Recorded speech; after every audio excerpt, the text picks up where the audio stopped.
What's good, guys? CJ here, and today we're going to be taking a look at a Warframe's veteran critique of Duet Night Abyss. So let's go ahead and hop on in and see what Homeboy has to say. The link to the video will be in the description. Let's hop right in. If you play Warframe, you've probably heard of a little title called Duet Night Abyss recently. Duet Night Abyss is a video game. It's been getting I didn't even know that. the ire of many tenno, some screeching it's a soulless Chinese knockoff, and others praising it for dropping the gacha mechanics and adding in quality of life that even Warframe continues to ignore. It has done some very good things regarding its quality of life. I gotta say that. There's still plenty of room for improvement, but it has done some pretty good stuff. And then there's me saying, holy shit, 2 cakes! More Warframe is good, even if it comes with some caveats. Yup, that's a great take, bro. Warframe is a great game. I feel like DNA is transformative enough, even if it wears its inspirations on its sleeve, almost to the point of parody. Yeah. Welcome to the Hyperborean Empire. Are we really calling it this? Yeah. A place that big would brain. be right at home in a Hoyo game, and its UI, but everything out of China is using this UI now because it's clean. Yeah. The open areas of this game are honestly some of the weakest cogs in the machine. It's a place to find Genie-Mon, the Warframe sentinels of the game that you'll need multiples of to rank up and shove passives into. There are... Yeah, the open world areas feel very empty, very small at the same time. And while it's nice to have the Genie-Mons running around, because the Genie-Mons is a pretty nice, interesting mechanic to the game that can offer a lot of things, there's not really much else going on in the open world, right? Apart from Genie-Mons and maybe gathering some materials that actually have some value, there's really nothing else going on in the open world. Few challenges here and there for pretty minuscule rewards. Yeah. He's posting the cranky old man quest. Okay.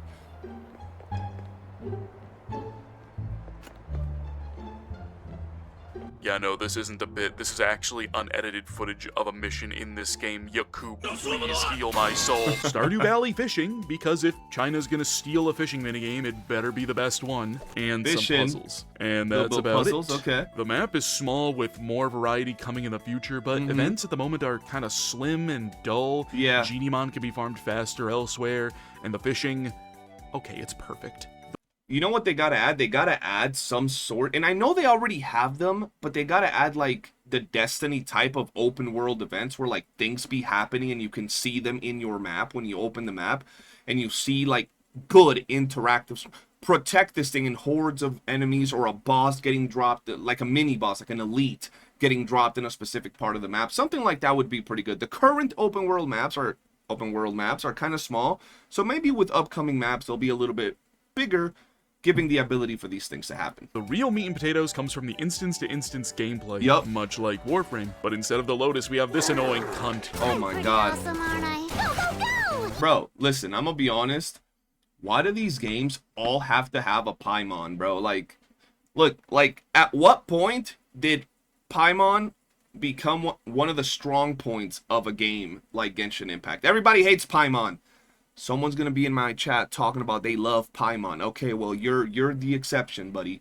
But why does this have it? Why do we have Abby and Wua? What are these things doing here, bro? I don't want to have a little toddler with a squeaky voice narrating what I do through the game. Let me have some badass, you know, dude or chick in the background talking to me. Why I gotta be a whole toddler, bro, with a squeaky voice? It's annoying as shit. I'm gonna be honest with you. All down! If you've played even an hour of Warframe, these missions don't need much introduction. Termination is extermination, hedge is void cascade, exploration is survival, relocation is hijack, so on and so forth, but not without some variation. Exploration is an interesting take on the survival formula where rather than a ticking down timer, you kill efficiently for a serum resource that speeds waves up. Or mediation, this game sabotage, having side assassination objectives that net you more resources and make the main objective easier. Relocation, i.e. hijack, has checkpoints and even needs you to clear roadblocks. This little rat popping up now and again, total Lulu death be upon ye! It's not Bro, Luno Poop is just a horrible little loot goblin. They have a rare spawn loot goblin and it barely gives you anything valuable, like at all. inventing the wheel, and some variation could use a bit of tweaking, such as mediation just being faster without the side objectives, but it's different enough. Yeah. All while keeping the familiar with stuff like extermination, defense, capture, and rescue. What I don't jive with is this game's module distribution, or as they call them, demon wedges. Oh boy, here we Wedges go. only drop from specific demon wedge missions, and from a pretty large and heavily diluted pool. The mission's big Yeah. elite unit also drops a wedge from a separate smaller pool. The smaller pool is fine. This is not. Yeah. There are too many goddamn wedges in this game, and later you'll need dozens of the same for a reason that I'll get to, and they only drop here, but it's Before we get deeper into the wedges, I want to say yes, wedges is a heavy grind, but that's the ultimate most end game farm the game has to offer. There's nothing to make you stronger outside of plus 10ing a demon wedge. Like, there's just nothing, right? So it's not something that's meant to be done in a day, in a week, maybe even in a month, maybe even in 2 months. It's something that's supposed to take time and finalize the optimization on your account. With that said, though, there are certain pools that are very diluted for progression, and not only the actual demon wage stages, but also the weekly bounty missions. Chase, for those of you that know it, the fact that there's so many blueprints in there, and it's going to take a very long time, plus RNG, I feel that at some point it would be good. Just throwing an idea out here. I know some of y'all get mad when people throw ideas at your perfect game, but it would be good if they added a shop where you can trade some of the chase blueprints, maybe on a 2-to-1 ratio or 3-to-1 ratio. I don't know. Same with the other demon wedges where you can trade in like 4 demon wedges to 1 of the same typing, so the same element and the same typing would be good. Could be introduced in the future, but even with that right now, it doesn't strike me as like atrociously bad. Just a system that could use some improvements, okay? It's fine though, defense drops shekels, and I need them for crafting materials, so I'll do some demon wedge defense missions, hunting wedges I still need, and it's not gonna drop shekels. It's not gonna drop shekels. It just doesn't drop. Crafting is pretty standard, taking a page out of both Genshin and Warframe. You farm materials to craft stuff. Lesser materials can be combined into higher tier materials if you don't have them, or can't reliably farm the harder missions. Craft times are also a fraction of its contemporaries, from instant to just a couple of hours. Demon wedges continue to rear their ugly fucking face though. When you hit Mastery 55, you can start farming gold blueprints of demon wedges, which require multiple of the low tier wedges to craft, and each wedge can be leveled up by putting another golden demon wedge into it, and eventually needing multiple golden wedges per rank. This paired with only dropping these wedges in specific curated missions with a drop pool that feels more like a drop ocean, Yeah, the farm kind of starts to get to ya. what won't I just want to say, according to the community and a lot of testing that has been done by a lot of people, I've done testing and many other people have done testing. There's videos on YouTube on this topic. It is no longer complete RNG, meaning you will not be running some of these missions, 100 times before you see the demon wedges you want. It more so rotates, which could be good and it could also be bad, but you will eventually, if you keep farming, get equal amounts of most of these wedges within the same pool. So it's tedious, but it's not as tedious as if it was 100% RNG. Some people might like the RNG, the Gamba aspect of it, while others will not. And I also want to throw in here, once again, not defending the demon wedges. As I've stated, they can use improvements in that system. As of right now, as of the making of this video, there is no need for, plus 10 demon wedges. There is no need for even plus 7, plus 6, plus anything. There's not even a need for gold demon wedges. With purple demon wedges, you're able to clear everything in the game currently, giving you plenty of time to not burn out and slowly do a little bit of grinding for your wedges every day and inch ever closer to, that plus 10 goal. You'll be able to plus 6 your wedges with time. So there's not much of a rush right now. Eventually, I'm sure we will require all gold wedges and, stronger builds for more content, but at least for now, there's no need to burn out. won't get ya is this game's equivalent to the Warframe relic system, Secret Letters. You can grab letter clues through dailies, events, shops, and from standard enemy drops. Collect 10 of them and you can trade them in for a secret letter of your choosing for either characters, weapons, or wedges. I gotta be honest, I'm gonna say right now, the secret letter format is probably one of the best formats that I've played, especially how this game runs it and with how fast you can farm them for character and weapon and gear acquisition. is absolutely insanely good, and the only way they could make it better is, like, hands down, by giving you the character, like, for free. Like, you click and you get it. You click and you get their dupes for free. You click a weapon. That's the only way they could improve it, because it's so freaking good. You can literally sit down to farm a few hours a day, even semi-AFK. I'll add the semi-AFK in there, and you can literally max dupe a character or a weapon in like half a day. So it's one of the best mechanics I've seen for character acquisition, be it in a gacha game or in a non-gacha game. Even when you compare this to a game like Warframe, I would dare say that the secret letter method is faster when it comes to character acquisition than Warframe's method. Not better, just faster. On a letter mission similar to Void Fishers, and you can select one of 3 rewards. The gold sitting at a 10% rarity, making these on par with Warframe's Radianted Relics. With a concentrated farm, you can farm all of the clues to get 1 letter in less than 3 minutes. Yes. Which actually puts them ahead of the Radiant drops that you'd get from stuff like Elite Sanctuary Onslaught. There you go. A Warframe veterans telling you this themselves, bro. It's even faster than Warframe's method, which is really, really good. I think honestly, Duet and Adavis did an amazing job. The hero devs did an amazing job with the secret letter farming method. It's so good, and you're able to get your things super fast. With that said, I don't know what Warframe he's on, but that thing looks crazy. But with the benefit of choosing your relic. I really like this system. This is what Duet Night Abyss assimilated their gacha system into, and honestly, I could not be happier. Characters need 30 fragments to unlock them. They drop in bundles of 2 for a silver drop and 10 for a gold. On average, you're looking at about 25 to 30 runs per character. And that sure as hell beats opening your wallet and pulling. Oh, yeah. Gacha here is strictly cosmetic. Yes. I am a Nikkei addict. I am 3 years in. I don't need more of this in my life. I can't even you judge do have him. to farm another 30. I can't even judge him from playing Nikkei. I be playing them Gooner games too. For each of their duplicates to get their introns up all the way into intron 6. But again, I would rather farm for free than spend $200 for a chance to get something. Fuck you, Neuda, you monk fraud. I don't even know who that was. Limited weekly boss runs dropping exclusive character pages does get a bit cumbersome, taking weeks to months to get all the introns needed for a character or weapon. But now we have confirmation that these characters will be cycled into the main shop as new characters. I was about to say that. I agree to some extent that some people might be like, damn, maxing out a character from the weekly bosses or maxing out a weapon is kind of annoying.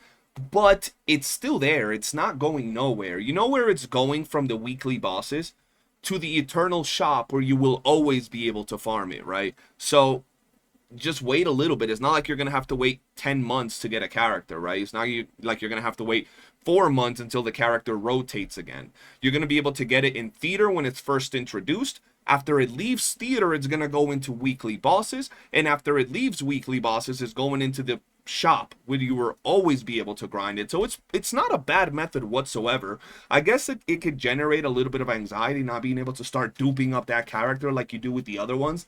But at the same time, it's not too bad. I will say, though, I wish we could farm the skill level up materials from a different mode or craft them as opposed to be tied to the weekly missions. That's my only little gripe. Characters are added, meaning no vaulting system. Intron 6 Tabitha will be mine. Weapons work a little bit differently. You just need the silver components and 1 blueprint, that being the gold. You still need to farm dupes to smelt them together, but when you have all of those easy silver components, you're always going to be going for the magnets and gelatin for track shift modules, and oh my god, that's Forma. Fuck my dumb chud Forma lights. A shame that I won't be using many of the weapons because they kinda suck shit. Even with I'm gonna be honest, look. When you compare an optimized weapon to an optimized character, the weapons are dog shit. Oftentimes, the best you'll get out of a weapon is a means to extend your own character's abilities. For example, the bow with Lady Niffle or the chainsaw with Lyn. Eventually, I'm sure there will be people or weapons that will synergize more with other characters and be usable and deal damage. And right now, you can clear content with weapons. You can beat content with weapons.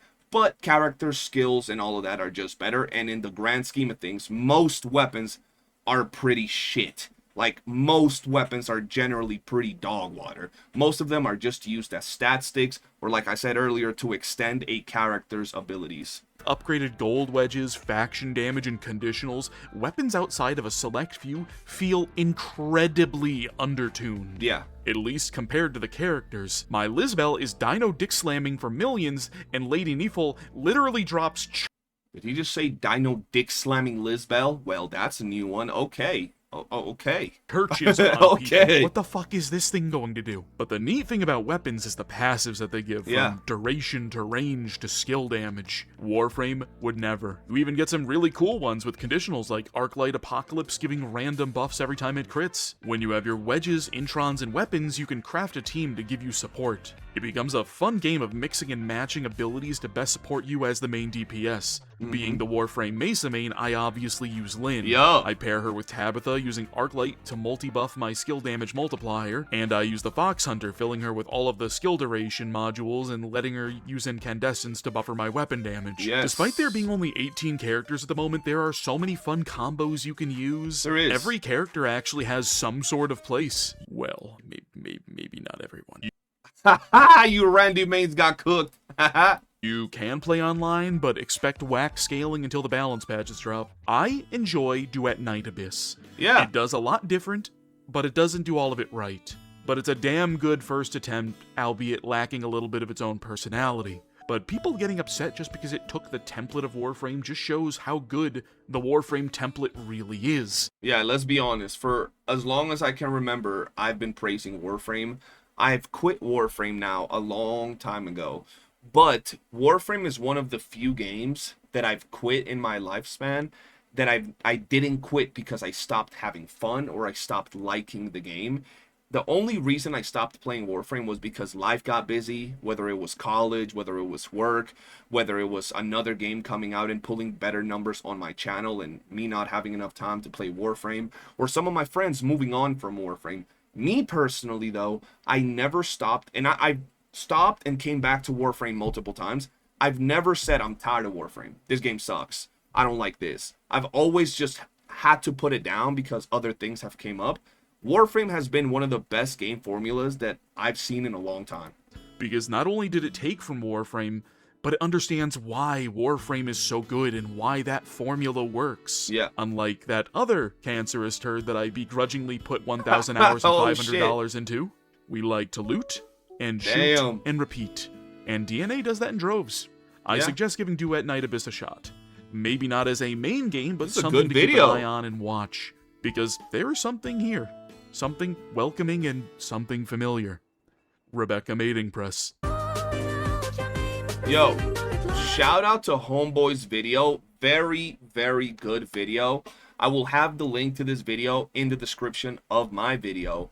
I think he did a great job explaining the good, the bad, the things that can be improved upon, and some of the things that the game, you know, he thinks does very, very well. Some inspiration that is taken from Warframe and how it compares to a game like Warframe, allowing players from that game and that genre to step over here and take a look. Overall, great video. Let me know what you guys think about the video and my reaction in the comment section below. For now, thank you all for watching. Have a great day, and don't forget to hit the like, subscribe, and turn on bell notifications. If you do, you'll have better luck in life, and I'll kiss you in your neck. Peace.